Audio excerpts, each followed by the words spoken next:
آپ ہادیہ ای میگزین مضمون کی آڈیو ریڈ آؤٹ سماعت کر رہے ہیں۔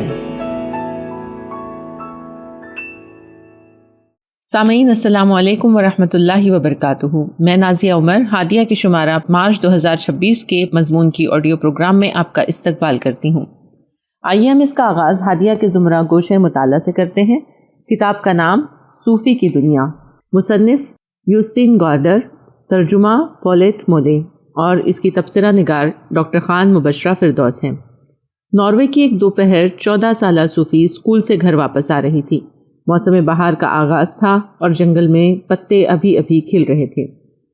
وہ اپنے گھر کی طرف جاتے ہوئے سوچ رہی تھی کہ زندگی کیا ہے اور انسان کون ہے۔ جب وہ اپنے گھر کے قریب ہوتی ہے، راہ میں موجود میل باکس پر اچانک اس کی نظر جاتی ہے۔ اس میل باکس میں ایک سفید لفافہ ملتا ہے جس پر صرف ایک سوال لکھا ہوا ہوتا ہے، تم کون ہو؟ اس نے ابھی اسے دیکھا تھا کہ اسے پھر دوسرا لفافہ ملتا ہے اور اس پر دوسرا سوال ہوتا ہے، یہ دنیا کہاں سے آئی؟ صوفی حیران ہوئی۔ یہ سوالات اسے عام زندگی سے بالاتر سوچنے پر مجبور کر رہے تھے۔ وہ سوچتی ہے کہ اس کا نام صوفی ہے، وہ ایک لڑکی ہے، لیکن اصل میں وہ کون ہے؟ کیا صرف جسم اور نام؟ کیا کچھ اور؟ دنیا کے بارے میں اس کے سوال اسی طرح کے تھے۔ یہ سب کچھ کہاں سے آیا؟ خدا سے یا کوئی اور وجہ؟ یا اس کا راز بگ بینگ ہے؟ وہ محسوس کرتی ہے کہ یہ سوالات اس کی روزمرہ زندگی سے بالکل مختلف ہے۔ وہ انہیں بچکانہ بھی لگتے ہیں لیکن ساتھ ہی بہت گہرے اور اہم بھی۔ وہ رات کو سونے سے پہلے بھی ان کے بارے میں سوچتی رہتی ہے۔ صوفی ان سوالات کو پراسرار، دلچسپ اور تھوڑا ڈراونا سمجھتی ہے۔ وہ سوچتی ہے کہ شاید کوئی اس کا مذاق اڑا رہا ہے، لیکن پھر بھی وہ ان سے کھینچی چلی جاتی ہے۔ یہ سوالات اس کی سوچ کو ایک نئی دنیا میں لے جاتے ہیں جہاں عام جوابات کافی نہیں۔ اسے ان سوالات کے جوابات کو کھوجنا ہوگا۔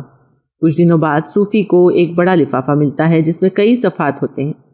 یہ البرٹو ناکس نامی ایک پراسرار فلسفی کی طرف سے ہوتا ہے جو خود کو صوفی کے فلسفے کا استاد کہتا ہے۔ وہ لکھتا ہے کہ وہ صوفی کو فلسفہ سکھانا چاہتا ہے اور یہ سوالات اسی کورس کا حصہ ہے۔ البرٹو شروع میں صرف خطوط اور بڑے پیکٹس بھیجتا ہے۔ خطوط میں فلسفے کی تاریخ کے آسان لیکچر ہوتے ہیں۔ کبھی کبھی پوسٹ کارڈز بھی آتے ہیں جو دراصل ہلڈے مولرنا کے نام ہوتے ہیں، جو کتاب کی میٹا فزیکل کہانی کا حصہ ہے۔ پھر ایک دن البرٹو صوفی کو ایک خط میں ملاقات کے لیے کہتا ہے۔ وہ اسے ایک خفیہ جنگل میں ایک جھوپڑی میں ملنے کے لیے کہتا ہے۔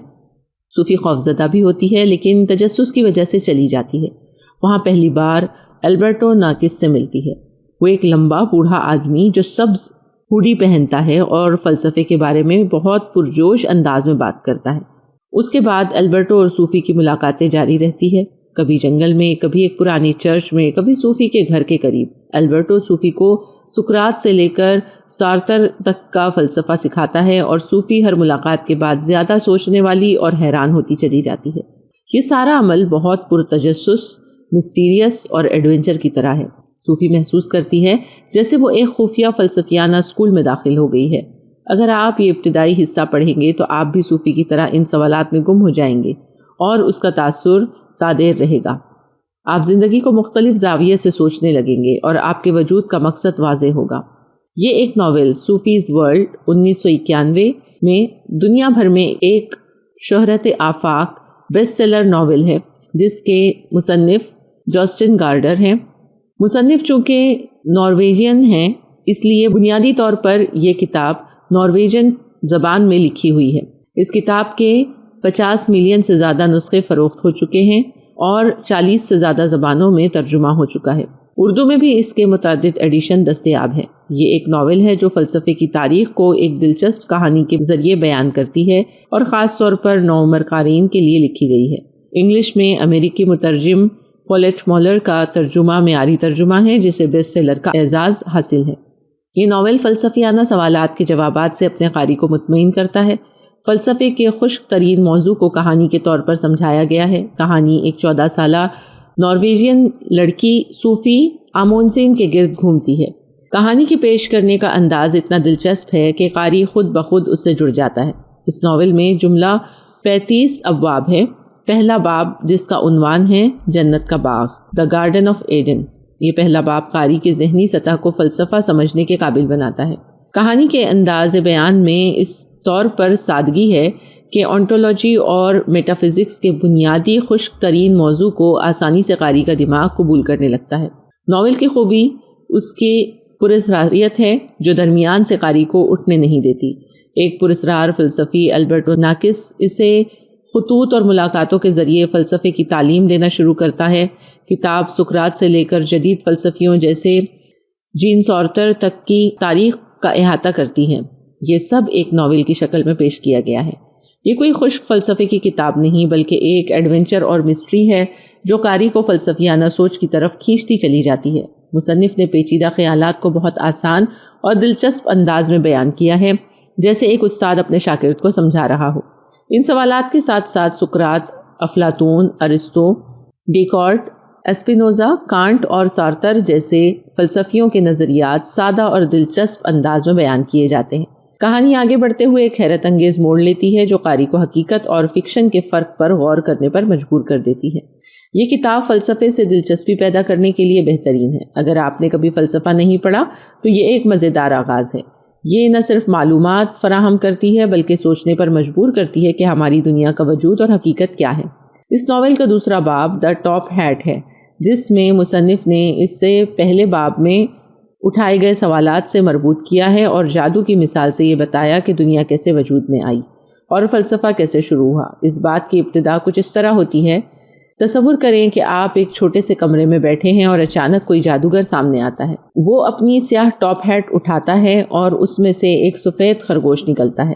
سب لوگ واہ واہ کرتے ہیں، تالیاں بجاتے ہیں، لیکن صوفی کے پراسرار استاد البرٹو ناکس اسے بالکل مختلف انداز میں دیکھتے ہیں۔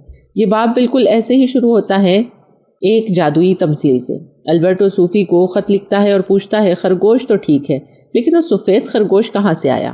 ٹاپ ہیٹ سے۔ اور وہ ٹاپ ہیٹ کہاں سے آئی؟ جادوگر کی آستین سے۔ اور جادوگر خود کہاں سے آیا؟ اور سب سے بڑا سوال، یہ ساری کائنات، یہ آسمان، یہ ستارے، زمین، انسان، جانور، پھول، یہ سب کہاں سے نکلا؟ کیا یہ بھی کسی بہت بڑی ٹاپ ہیٹ سے نکالا گیا ہے؟ البرٹو کہتا ہے کہ زیادہ تر لوگ زندگی میں خرگوش بن کر رہ جاتے ہیں، سر سے بالوں تک سفید اور خوبصورت، لیکن وہ کبھی یہ نہیں سوچتے کہ وہ اس سیاہ ٹاپ ہیٹ یعنی کائنات میں سے کیسے نکلے۔ وہ بس زندگی گزارتے ہیں، کھاتے پیتے ہیں، اسکول جاتے ہیں، ٹی وی دیکھتے ہیں، لیکن سوال نہیں پوچھتے، ٹھہر کر کچھ نہیں سوچتے۔ مگر جو لوگ حیران ہوتے ہیں، جو سوچتے ہیں کہ یہ سب کچھ کہاں سے آیا، وہی فلسفی بنتے ہیں۔ فلسفے کا لفظ یونانی زبان سے آیا ہے جس کا مطلب ہے حکمت سے محبت۔ فلسفی وہ ہے جو حیرت زدہ ہو سکتا ہے اور بچوں کی طرح سوال پوچھتا رہتا ہے، سوال پوچھنے میں خجالت محسوس نہ کرتا ہو یا بے نیازی سے آگے نہ بڑھ جاتا ہو، بلکہ ٹھہر کر سوچتا ہو، تجسس رکھتا ہو اور سوال پوچھتا بھی ہو اور تسلی سے اس کے جواب سن کر مزید سرگردان ہوتا ہو۔ البرٹو صوفی کو بتاتا ہے the more we learn the more we realize how little we know۔ جتنا ہم سیکھتے ہیں اتنا ہی ہمیں احساس ہوتا ہے کہ ہم کتنے کم جانتے ہیں۔ علم انسان کی تشنگی کو بڑھاتا ہے اور جوں جوں وہ جاننے لگتا ہے اپنے کم مائیگی کو محسوس کرتا ہے اور تجسس کی سطح کو بڑھا دیتا ہے۔ اسی طرح البرٹو نے صوفی سے بتایا کہ the only thing we require to be good philosopher is the faculty of wonder۔ اچھا فلسفی بننے کے لیے ہمیں صرف ایک ہی چیز درکار ہے اور وہ ہے حیرت کرنے کی صلاحیت۔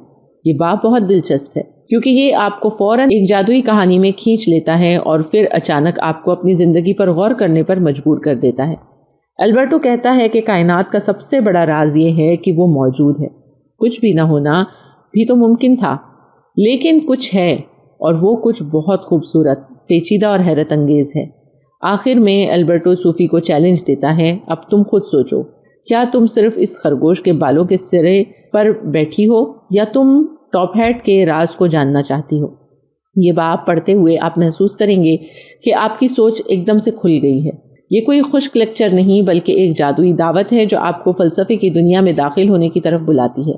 اگر آپ نے یہ باب پڑھ لیا تو یقیناً آپ بھی سوچ میں پڑ جائیں گے کہ ہم سب اس بڑی سیاہ ٹاپ ہیٹ میں سے نکلے ہیں، اور اب سوال یہ ہے کہ یہ ٹاپ ہیٹ کس جادوگر کی ہے۔ مطلب کائنات کے نظام چلانے والے کی طرف سوچنے کی دعوت دیتی ہے۔ یہ کتاب انسان کو سوچنے، سوال کرنے اور کائنات کو نئے زاویے سے دیکھنے کی ترغیب دیتی ہے۔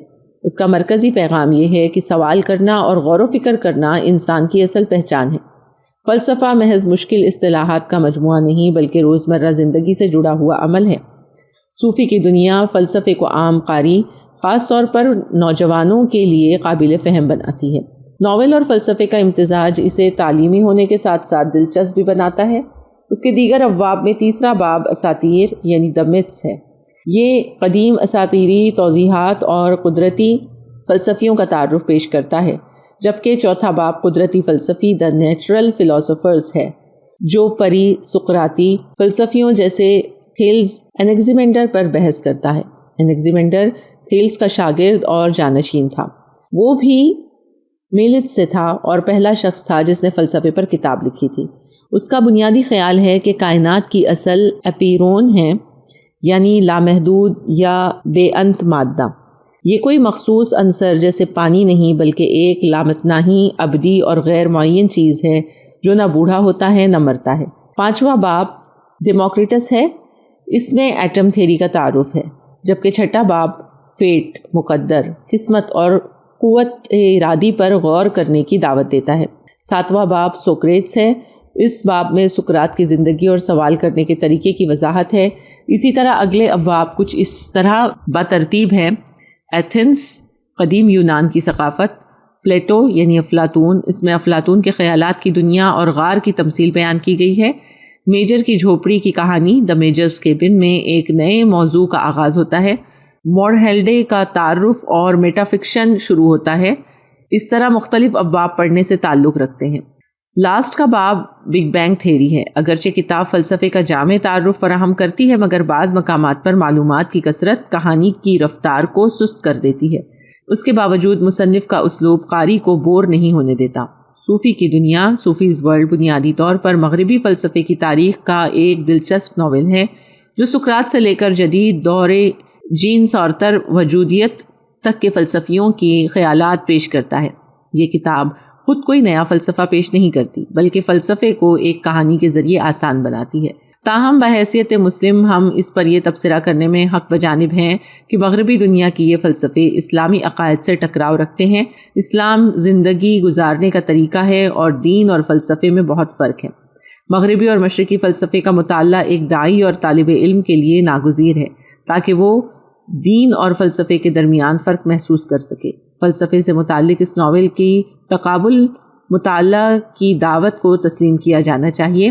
مثلا کتاب میں ڈیکارٹ کا میں سوچتا ہوں بس میں ہوں، ہیوم کا شکوک اسکیپٹزم اور کانٹ کا خدا کو عقل کی حدود سے باہر قرار دینا بیان کیا گیا ہے۔ اسلام میں توحید اور خدا کی ذات پر یقین حتمی ہے۔ قرآن، اللہ، عہد، جبکہ یہ فلسفے خدا کے وجود کو منطقی بحث کا موضوع بناتے ہیں یا شک ڈالتے ہیں۔ کچھ قارئین یہ سمجھتے ہیں کہ یہ ایمان کو کمزور کر سکتا ہے، اسی لیے واضح ہو کہ یہ ناول تقابلی مطالعہ کرنے والے کو ابتدائی نظریات سمجھ کر پڑھنا چاہیے۔ اسی طرح مادی اور انسانی ارتقاء یعنی ہیومنزم اور مٹیریلزم ہے۔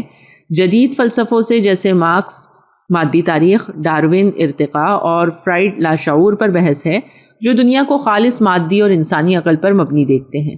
اسلام کی نگاہ میں دنیا اللہ کی تخلیق ہے اور انسان خلیفہ ہے، لیکن اللہ کا مطیع۔ یہ فلسفے خدا کو پس منظر میں ڈال دیتے ہیں، جو اسلامی توحید سے متصادم ہے۔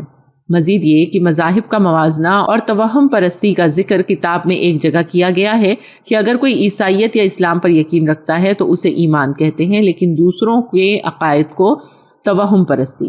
یہ تنقید بھی اس ناول پر کرنے میں ہم حق بجانب ہیں کہ اس میں صرف یونانی اور یورپی فلسفے پر توجہ ہے۔ اسلامی فلسفیوں جیسے ابن سینا، غزالی، ابن رشد کا ذکر بہت کم یا سطحی ہے۔ کچھ ناقدین کہتے ہیں کہ یہ مغربی برتری یورو سینٹرزم کو فروغ دیتا ہے اور اسلام کو نظر انداز کرتا ہے۔ وجودیت اور آزادی ایگزسٹینشلزم کے سلسلے میں سارتر اور کیرکیگورڈ کے خیالات یہ ہیں کہ زندگی کا کوئی مقررہ معنی نہیں، انسان خود معنی پیدا کرتا ہے، جبکہ اسلام میں زندگی کا معنی اللہ کی عبادت اور آخرت ہے۔ قرآن، اور میں نے جن اور انسانوں کو صرف اپنی عبادت کے لیے پیدا کیا، یہ آزادانہ وجودیت ہے۔ یہ آزادانہ وجودیت اسلامی مقصدیت سے مختلف ہے۔ ان تمام بنیادی اختلافات کے باوجود کسی تقابلی مطالعہ کرنے والے قاری یا متجسس طالب علم کو اسے پڑھنا چاہیے تاکہ وہ مغربی تصورات کو سمجھ سکے۔ ہادیہ مضمون کی آڈیو سماعت کرنے کے لیے شکریہ۔ امید ہے کہ آپ کو پسند آیا ہوگا. ہمیں آپ کے مشورے کا انتظار رہے گا. اپنا مشورہ، تبصرہ اور مضامین editor@hadia.in پر ارسال کریں اور ہادیہ ای میگزین کے مضامین کو پڑھنے کے لیے ویب سائٹ www.hadia.in سبسکرائب کریں. انشاءاللہ ہم اگلے ہادیہ ای میگزین کے شمارے سے دلچسپ مضامین کی آڈیو لے کر حاضر ہوں گے. تب تک کے لیے اجازت. اللہ حافظ.